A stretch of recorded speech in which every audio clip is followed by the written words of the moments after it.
Гэта была адна з самых буйных бітваў сярэднявечча, якая вызначыла лёс многіх еўрапейскіх народаў.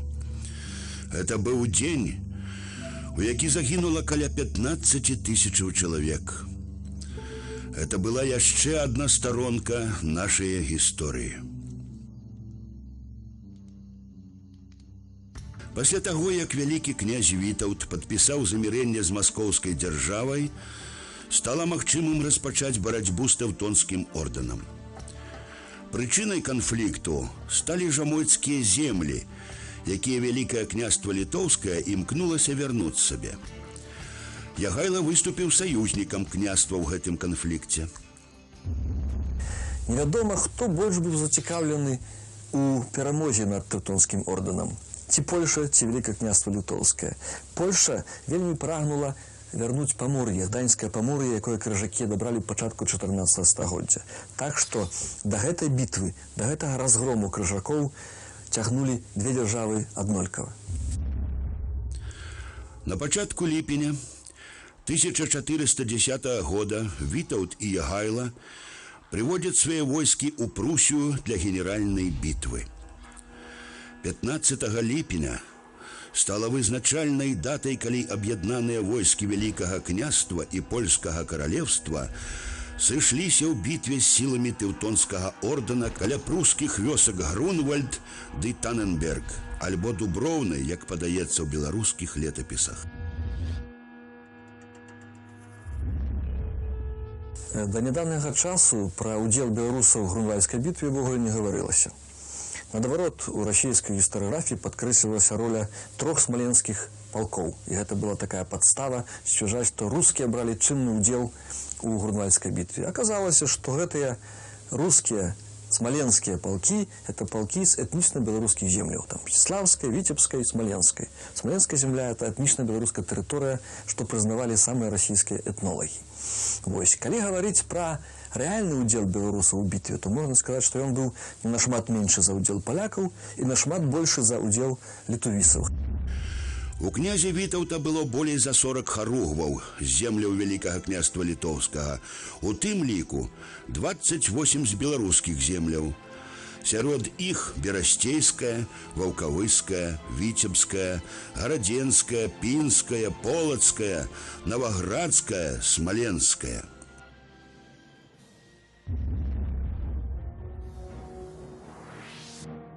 Харугва – вайсковая адзінка ў Вялікім княстве літоўскім, якая налічвала прыкладна 250 чалавек.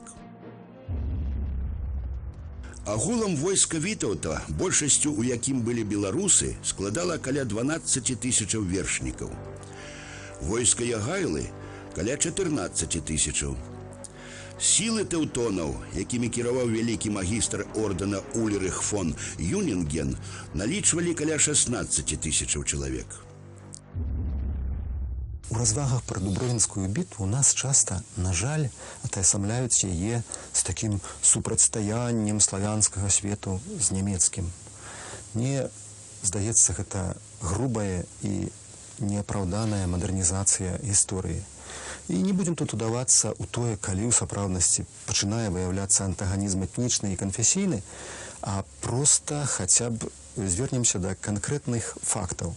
У войску, якое правёў Ульрых фон Юнінген, вялікі магістр нямецкага ордэна, самыя немцы складалі добра калі 40%. Затое не менш 1/3 гэта палякі і прусы.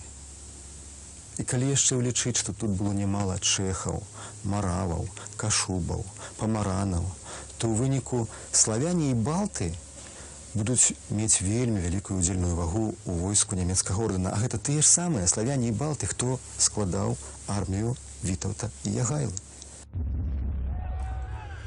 Многія гісторыкі лічаць, што вызначальным момантам бітвы стаў тактычны манёўр Вітаўта. Харугвы Вітаўта пасля некалькіх гадзінаў сечы пачалі адступаць. Асноўныя сілы ордэна з левага флангу адразу памкнуліся за імі і ўвязлі каля абозаў арміі Вялікага княства. Гэта прывяло да таго, што баявыя парадкі цяжка ўзброеных рыцараў разамкнуліся і расцягнуліся па мясцовасці. Тым часам да ўступлення польскага войска ў бітву нямецкіх рыцараў мужна стрымлівалі і амаль цалкам палеглі ў лютай сечы беларускія харугвы былой смаленскай зямлі, аршанская, амсціслаўская і смаленская. Толькі ў другой палове 20-го стагоддзя выявілася з аднаго ліста ордэнскага военачальніка, што гэта быў маневр, тактычны маневр, пераняты літвінамі ад усходніх суседзяў, ад татараў. Калі удаюцца яўныя уцёкі, рыцары кідаюцца пераследаваць, ламаюць шэрагі, іх акружаюць і забіваюць паадзіночцы. І так сталася ў гэтай бітве, а тры так званыя смаленскія палкі, яны асталіся на месцы прыкрываць польскі фланг, каб не разграмілі крыжакі палякаў з флангу. Фланг прыкрылі, цалкам паляглі, і гэта яшчэ раз пацвярджае тое, што гэта быў прадуманы маневр. Дзякуючы манеўру Вітаўта, войска ордэна было неўзабаве абкружанае і амаль цалкам знішчанае.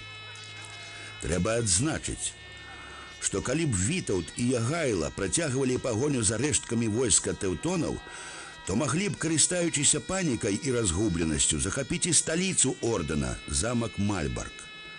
Аднак вельмі шмат сілаў было аддадзена бітве. Ваярам быў патрэбны адпачынак. Да таго ж ёсць меркаванне, што Вітаўту невыгадна было поўнае знішчэнне ордэна, сілы якога яшчэ можна было б выкарыстаць у суперніцтве з Ягайлам. Пасля набажэнства і балявання войскі саюзнікаў рушылі далей у Прусію. Гарады і замкі здаваліся без супраціву, прысягаючы на вернасць пераможцам. Аднак, удала скарыстаўшы адпушчаны ім час, тэўтонцы добра падрыхтаваліся да абароны Мальбарка. Двухмесячная аблога замка не дала вынікаў. Спачатку Вітаўт, а за ім і войска Ягайлы вярнуліся на радзіму. Што датычыць шансаў Вітаўта і Ягайлы авалодаць сталіцай ордэна, то мне здаецца, яны ад пачатку былі мізэрныя. І справа не толькі ў тым, што яны прамарудзілі і не пайшлі адразу на сталіцу. Пасля такой сечы войска і не магло адразу ісці, но мусіла адпачыць добра і перастроіцца і пачаць нармальны марш. Бо пагоня за ўцекачамі нічога і не дала б. Галоўнае было ў тым, што контур Генрых фон Плавен, які адказваў за абарону межаў ордэна там, у Памор'і, толькі пачуўшы пра вынік бітвы пад Дуброўнаю, вельмі энергічна ўзяўся рыхтаваць сталіцу да абароны. Ён вельмі хутка за пару дзён сабраў каля 4000 воінаў у Мальбарку і зрабіў Мальбарк непрыступнай цвярдыняй. І у дадатак з інфлянскага ордэна на дапамогу быў высланы значны кантынгент рыцараў, і са Святой Рымскай імперыі таксама ішло войска на дапамогу Мальбарку. І ў той сітуацыі, я думаю, у Ягайлы і ў Вітаўта самым разумным рашэннем было зняць аблогу. Першым да гэтага прыйшоў Вітаўт, а потом Ягайла.